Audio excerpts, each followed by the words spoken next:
పంట దిగుబడి పెంచి రైతుల రాబడి రెట్టింపు చేసేందుకు ప్రత్యేక కార్యాచరణ రూపొందిస్తున్నట్లు కేంద్ర మంత్రి పెమ్మసాని చంద్రశేఖర్ తెలిపారు. గుంటూరు కలెక్టరేట్లో సుస్థిర వ్యవసాయం అనుబంధ విభాగాలపై వ్యవసాయ అధికారులతో పెమ్మసాని సమీక్ష నిర్వహించారు. గుంటూరు జిల్లాలో ఆచార్య ఎన్జీ రంగా యూనివర్సిటీ నుంచి 80,000 ఎకరాలకు వరి విత్తనం అందేలా చర్యలు తీసుకుంటున్నామని చెప్పారు.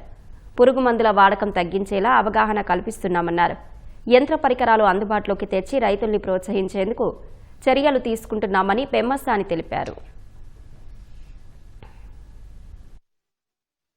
ముఖ్యంగా 4-5 పంటలు తీసుకుంటే ప్యాడీ తీసుకున్నారనుకోండి, మా సీడ్ క్వాలిటీని పెంచడం, సీడ్ క్వాలిటీని పెంచి స్పూరియస్ సీడ్ లేకుండా చేయగలిగితే 2 to 5% ఈల్డ్ పెరుగుతుంది అంటున్నారు. అదేవిధంగా గ్రెయిన్లో యూనిఫామిటీ వచ్చి కాస్ట్ ఇంప్రూవ్ అయ్యేటువంటి అవకాశం. 100 ఎకర్స్లో మనం 20,000 ఎకర్స్కి సీడ్ వచ్చే విధంగా ఈ రోజున ప్లాన్ చేశారు.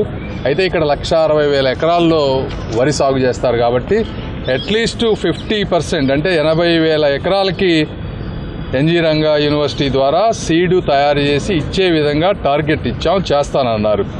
ఈ సీడ్ ఎవరైతే ఈ 100 ఎకరాల్లో పండిస్తారో అక్కడ ప్రతి రైతుకు ఎకరానికి మామూలుగా వైర్ వేసుకునే దానికంటే ఈ సీడ్ని ఎన్జీ రంగా యూనివర్సిటీ గారికి అమ్మితే రెగ్యులర్ దానికన్నా కూడా 20,000 రూపాయల ఇన్కమ్ పెరుగుతుంది.